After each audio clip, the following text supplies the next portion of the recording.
Tersebutlah sebuah kisah yang mengharukan.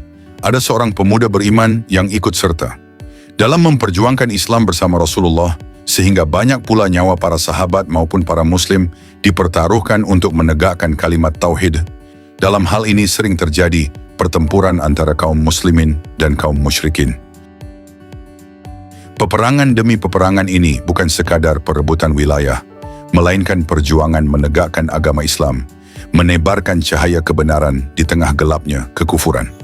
Dalam perjuangan itulah, banyak sahabat mulia yang gugur sebagai syuhada, menyerahkan jiwa mereka di jalan Allah. Dan di balik itu semua terdapat banyak kisah yang menggetarkan hati yang lahir dari medan jihad. Sebagai umat muslim di akhir zaman, sudah sepantasnya kita menjadikan kisah ini sebagai pengingat untuk meningkatkan keimanan dan ketakwaan kepada Allah Subhanahu wa Ta'ala. Shalawat dan salam senantiasa kita panjatkan kepada junjungan kita, Nabi Muhammad Shallallahu Alaihi Wasallam, beserta keluarga dan para sahabat. Semoga kelak di hari pembalasan, kita semua memperoleh syafaat dari beliau. Amin ya Rabbal Alamin. Sahabat muslim yang beriman, ada salah satu kisah tentang seorang pemuda beriman yang baru saja mengikat janji suci dalam pernikahan. Malam itu seharusnya menjadi malam yang penuh cinta. Malam pertama setelah ijab dan kabul terucap. Ia bersama istrinya, perempuan yang baru saja menjadi pendamping hidupnya.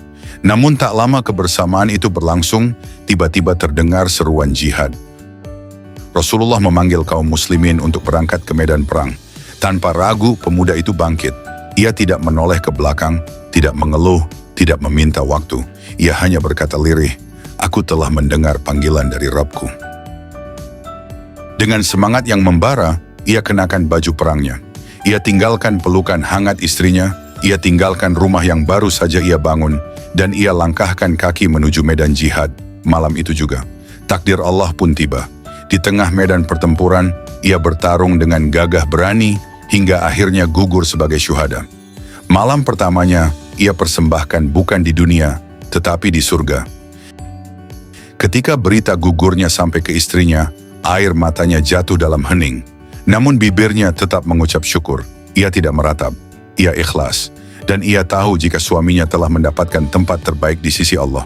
Rasulullah Shallallahu Alaihi Wasallam bersabda, "Sesungguhnya di surga terdapat 100 derajat yang Allah siapkan bagi orang-orang yang berjihad di jalannya." Jarak antara 2 derajat itu seperti antara langit dan bumi. Tidak ada seorang pun yang mati, lalu dia dikembalikan ke dunia, kecuali orang yang mati syahid. Ia akan ingin kembali ke dunia, lalu terbunuh lagi karena melihat keutamaan mati syahid. Syahid itu bukan kematian, tapi kehidupan abadi. Dan pemuda itu memilih kehidupan bersama Tuhannya, pada malam yang seharusnya menjadi milik cintanya di dunia. Dan salah satu di antara kisah tadi adalah tokoh yang akan kita kisahkan dalam video ini. Bagaimana kisah lengkapnya? Jangan beranjak dulu, tonton hingga akhir, karena kisah ini insya Allah bisa menggugah hati kita, menambah cinta kepada Rasulullah Shallallahu Alaihi Wasallam, dan menguatkan keimanan kita kepada Allah Subhanahu Wa Taala.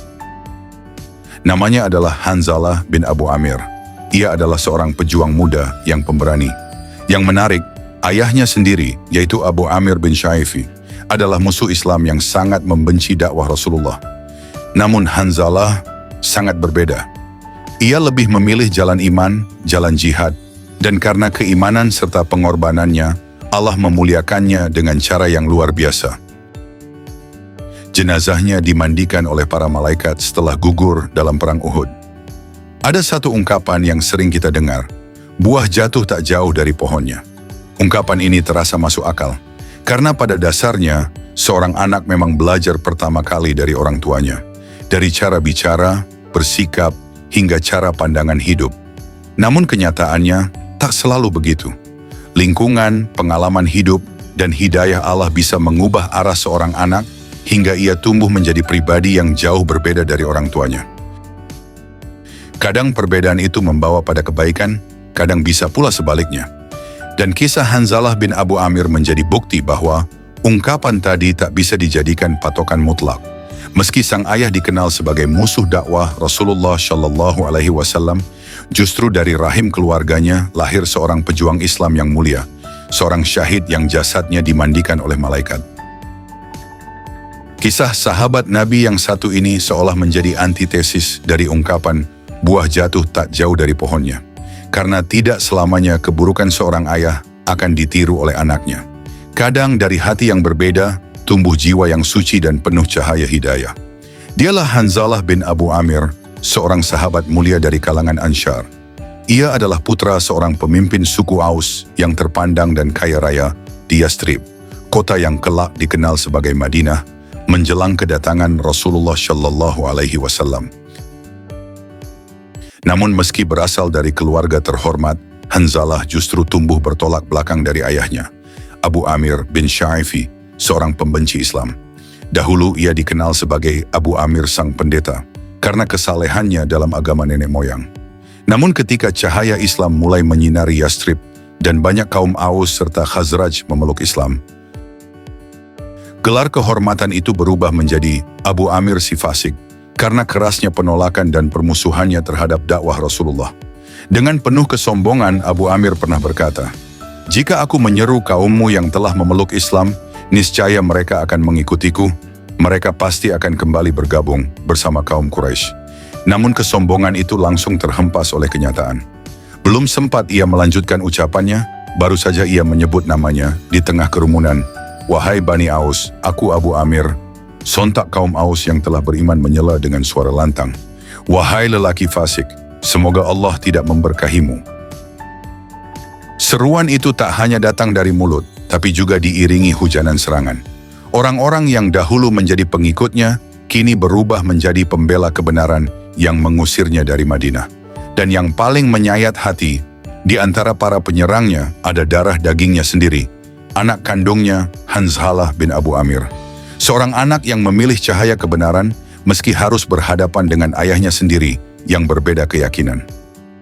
Hanzalah, sang pemuda beriman, akhirnya menikah dengan Jamilah binti Abdullah bin Ubay bin Salul, putri dari seorang sahabat ayahnya.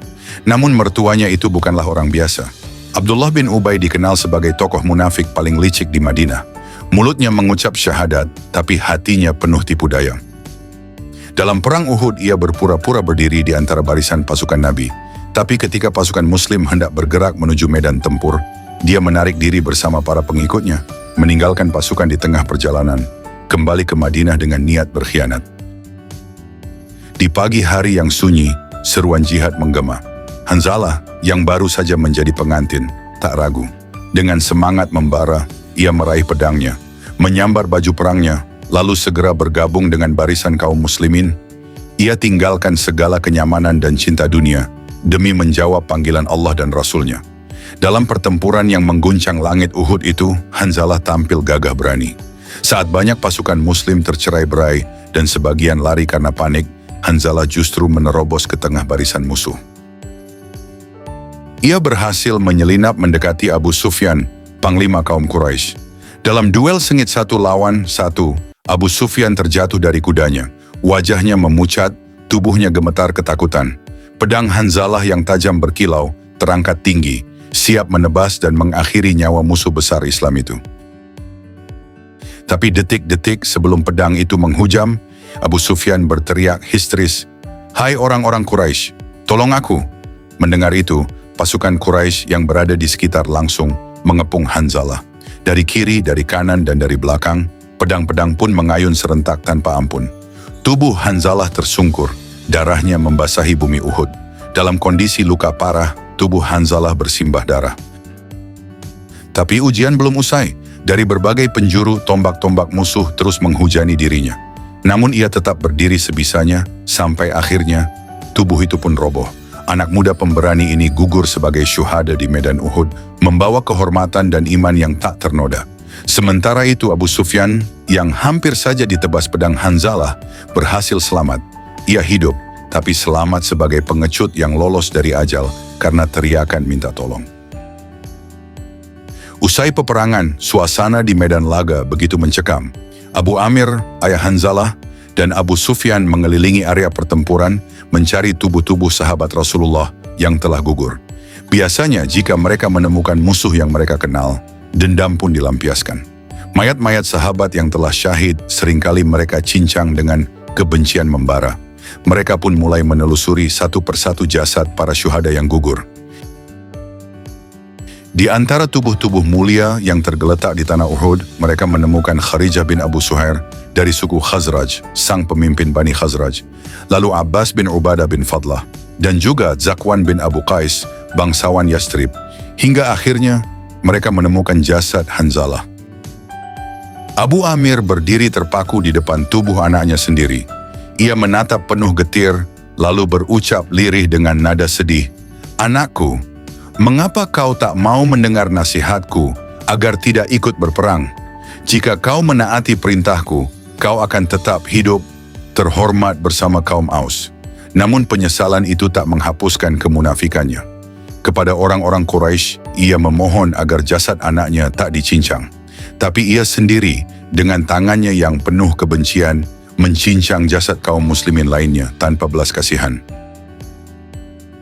Rasulullah Shallallahu Alaihi Wasallam yang mendengar kabar gugurnya Hanzalah memandang ke langit, lalu bersabda kepada para sahabat, "Aku melihat malaikat-malaikat sedang memandikan Hanzalah bin Abu Amir di antara langit dan bumi, dengan air dari mendung, air muzn yang diambil dari bejana perak."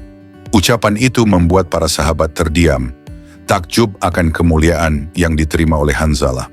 Lalu Rasulullah mengutus salah seorang sahabat untuk menyampaikan kabar itu kepada istrinya, Jamilah, sekaligus menanyakan apa yang dikerjakan Hanzalah sebelum berangkat ke medan perang. Dengan mata yang sembab dan suara lirih, Jamilah menjawab, ketika mendengar panggilan perang, Hanzalah berangkat dalam keadaan junub dan belum sempat mandi. Beruntunglah Hanzalah, syuhada yang dimuliakan langit, yang jasadnya dimandikan oleh para malaikat di antara bumi dan langit. Ia meraih derajat yang tinggi di sisi Allah Subhanahu wa Ta'ala, sebuah kedudukan mulia yang tak semua manusia mampu mencapainya, tak peduli seberapa besar kekuasaan atau harta mereka di dunia. Rasulullah Shallallahu Alaihi Wasallam bersabda, Allah berfirman, "Tiada balasan bagi hambaku yang berserah diri saat aku mengambil sesuatu yang dikasihinya di dunia, melainkan surga." Hanzalah, pemuda yang memilih jalan jihad dan meninggalkan dunia di malam pengantin, adalah simbol cinta yang tulus kepada Allah dan Rasul-Nya. Ia membuktikan bahwa cahaya keimanan mampu bersinar, bahkan ketika lahir dari kegelapan keturunan yang menentang kebenaran. Sahabat semua, semoga kisah ini menginspirasi kita untuk lebih mencintai agama ini, untuk berani memilih jalan kebaikan, meski orang terdekat tak selalu mendukung. Karena pada akhirnya yang akan menuntun kita bukan nasab, tapi iman. Wallahu a'lam bisyawab. Bagaimana menurut pendapat kalian dengan kisah ini? Tulis pendapat kalian di kolom komentar, like video ini jika suka, share ke teman kalian, dan jangan lupa untuk subscribe channel ini, dan aktifkan notifikasinya agar kalian tidak ketinggalan dengan kisah-kisah selanjutnya. Semoga bermanfaat dan terima kasih sudah menonton.